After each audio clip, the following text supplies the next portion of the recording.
although it's very against the rules of trekking کہ آپ نے جلدی سونا ہوتا ہے, جلدی اٹھنا ہوتا ہے, لیکن we still رات کے 2-3 بجے تک ہماری محفل لگتی ہے, ہم بیٹھتے رہتے ہیں. میں نے کوئی بھی پاسز میں اس طرح خوبصورت پہاڑ نہیں دیکھے, بہت ہی خوبصورت پہاڑ. ترال میں تقریباً 108-6000 میٹر پلس پیکس ہیں. اس کے بعد تو ٹریک ہی نہیں ہے, مطلب کہ آپ کو صحیح سے جگہ ہی نہیں ہے جہاں سے آپ ٹریک کر کے جا سکے. آپ نے خود سے ٹریک بنا کے بس جانا ہے. ہم بھی عموماً پیک فوڈ استعمال کرتے ہیں.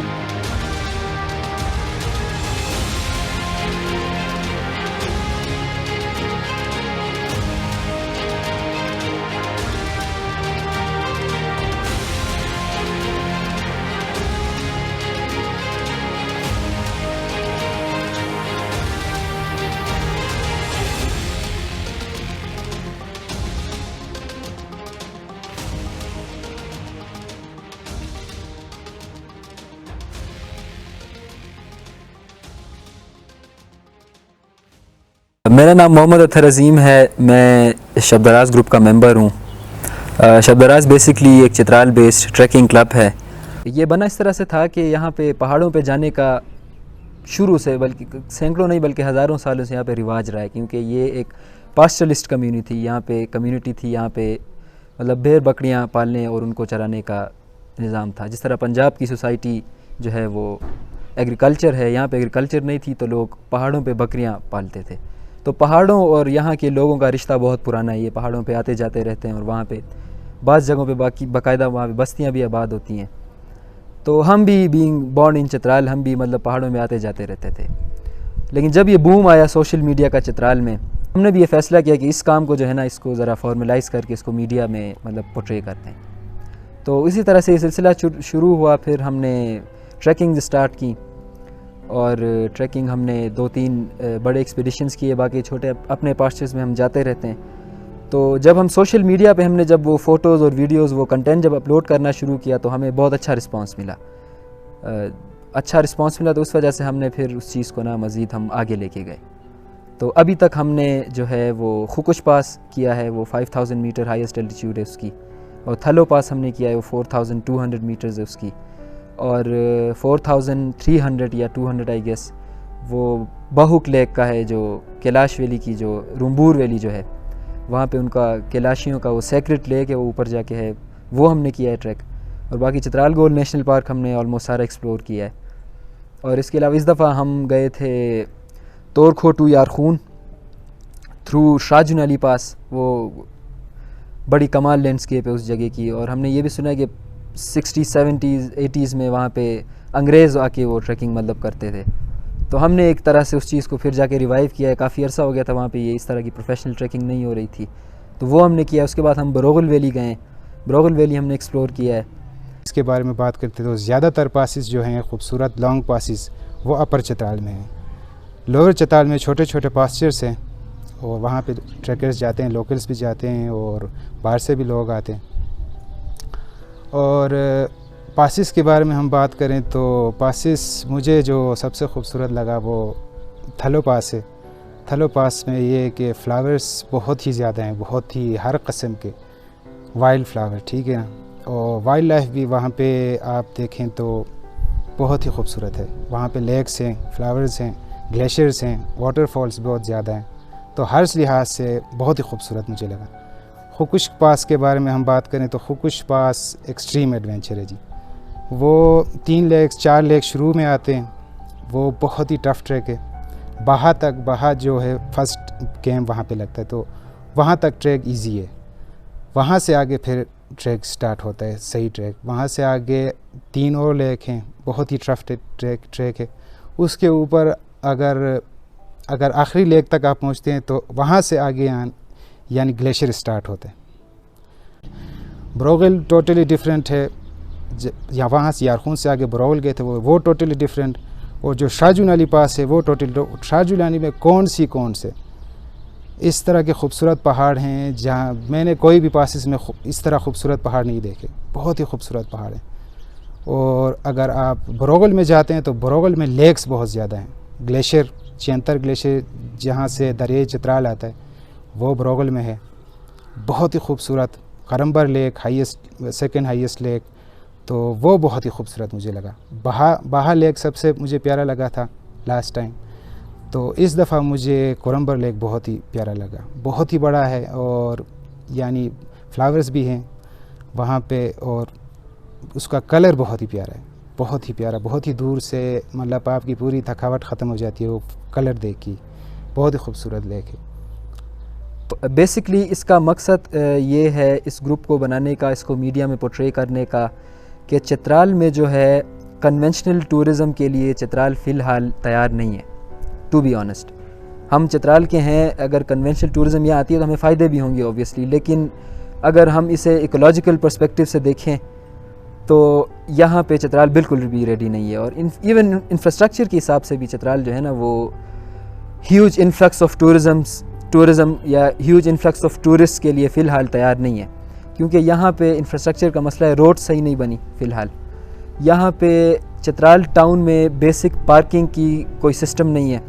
مطلب جس طرح سوات میں یا کاغان نران میں جس تعداد میں گاڑیاں جاتی ہیں, مطلب 40,000 45,000 پر ویک میں نے سنا ہے کہ ہنزا وغیرہ میں گاڑیاں جا رہی ہیں, تو اس حساب سے اگر انفلکس چترال میں آ گئی تو یہاں نظام بگڑ جائے گا. اور دوسری چیز ایکولوجیکلی چترال اتنا ولنریبل ہے کہ یہ مجھے نہیں لگتا کہ اتنی مطلب انفلکس آف ٹورسٹ کو یہ برداشت کر سکے گا فی الحال.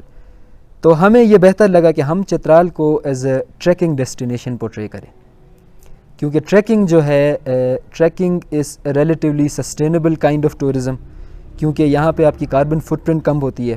مطلب ٹریکنگ پہ آپ ایک گروپ کو لے کے جا رہے ہو, the most you are required to do اس کہ انہیں بتاؤ کہ یار لٹرنگ مت کرو, ٹھیک ہے, کوئی ریپر آپ نے نیچے نہیں پھینکنا, کچھ اور نہیں کرنا. تو جب ہم ادھر پہنچے تو سب سے پہلے عادل نے کہا کہ میں جاؤں گا اور میں راستہ بنا کے جاؤں گا اور تم سارے میرے پیچھے آ جاؤ. تو ہم نے کہا صحیح ہے تم آگے جاؤ. تو وہ آگے جانے لگا. جیسے ہی وہ تھوڑا آگے گیا, پہلے تو وہ سیدھے گیا, اس ڈھلان سے سیدھے گیا اور ادھر سے وہ نیچے جانے کی کوشش کر رہا تھا. تو ادھر اس کا پیر پھسل گیا اور وہ ڈائریکٹ سلائیڈ ہو کے نیچے پہنچا نا. تو کچھ لڑکے جو تھے وہ ڈر رہے تھے کہ ہم سلائیڈ کریں, ادھر پتھر بھی نکل سکتے ہیں, ڈینجرس بھی ہو سکتا ہے, کسی کا پاؤں زخمی ہو سکتا ہے, کچھ بھی ہو سکتا ہے, پہاڑ ہے. تو جب عادل وہ پہلے گزر گیا تو میں کانفیڈنٹ ہو گیا کہ یہ راستہ صحیح ہے, سارے سلائیڈ کر کے جا سکتے ہیں. تو پھر ادھر ہم نے باری باری ساروں نے لڑکوں نے مل کے سلائیڈ کر کے, جو ہم 12 اس ٹائم لڑکے تھے, ساروں نے ایک ایک ہو کے سلائیڈ کر کے وہ جگہ کافی زیادہ, وہ اینگل اس کا کافی زیادہ تھا, 80 ڈگری سم تھنگ تھا وہ. تو وہ اس میں کافی تیزی سے سلائیڈ بھی کیا اور وہ مومنٹ جو تھا میں نے بہت زیادہ انجوائے کیا اور ہمیں بہت زیادہ اس ٹائم پہ مزہ بھی آیا. اور سب سے پہلے کیمرہ لے کے, سب سے آخر میں کیمرہ لے کے میں گیا. اور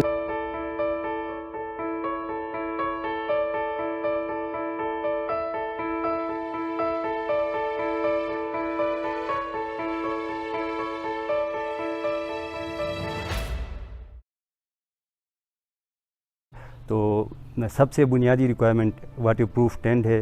اور اس کے بعد بیسیکلی ٹریکر ہمیشہ یہ کہتے ہیں کہ ایک اچھا بیگ آپ کا سب سے اچھا دوست ہوتا ہے ٹریکنگ میں. تو اچھا بیگ آپ کے پاس ہونا لازمی ہے. اور جوتے آپ کے جو تلے ہوں وہ نرم ہوں اور موٹے ہوں. میڈیکل کٹ جو لازمی طور پر آپ کے پاس ہونا چاہیے. جوتے, جیکٹ اور ٹراؤزر آپ کے پاس لائٹ ویٹ ہونا چاہیے. پہننے کے لیے جوتوں کے علاوہ کروکس آپ کے پاس ہونا چاہیے لازمی طور پر, کیونکہ جب آپ 24 گھنٹے جوتے پہن کے آپ ایزی فیل نہیں کر سکتے, اس کے لیے آپ کے پاس کروک ہونا لازمی ہے. اور ٹارچ آپ کے پاس ہو اچھی کوالٹی کی. اور سب سے اسینشیل چیز ماچس اور لائٹر آپ کے پاس لازمی طور پہ ہونی چاہیے. کھانے کے حساب سے ہم تو زیادہ تر یہ ہوتا ہے کہ پیک فوڈ آپ کے لیے آسان بھی رہتا ہے, کیونکہ ہائی الٹیٹیوڈ میں آپ کو آگ لگانے کا وہ سوٹیبل نہیں ہوتا, تو پیک فوڈ آسان رہتا ہے. تو ہم بھی عموماً پیک فوڈ استعمال کرتے ہیں. اور اس کے علاوہ میگی شیگی جو ہو گئے وہ کامیاب ہے, کیونکہ اس کے لیے آپ کو وہ انتہائی کم ہیٹ میں وہ تیار ہو جاتے ہیں. اس طرح کی اگر کوئی چیزیں آپ کے پاس ہو تو وہ بہتر رہتی ہیں. اور ڈرائی فروٹ اگر آپ کے پاس ہو تو وہ بہتر ہوگا. چترال میں 2 ماؤنٹین رینجز ہے, ہندو کش اور ہندو راج ماؤنٹین رینج. اور انہی ماؤنٹین رینجز میں کافی اونچے پہاڑ ہیں. جس طرح چترال میں تقریباً 108 6,000 میٹر پلس پیک سے ہیں, اور تقریباً 7 میرے خیال سے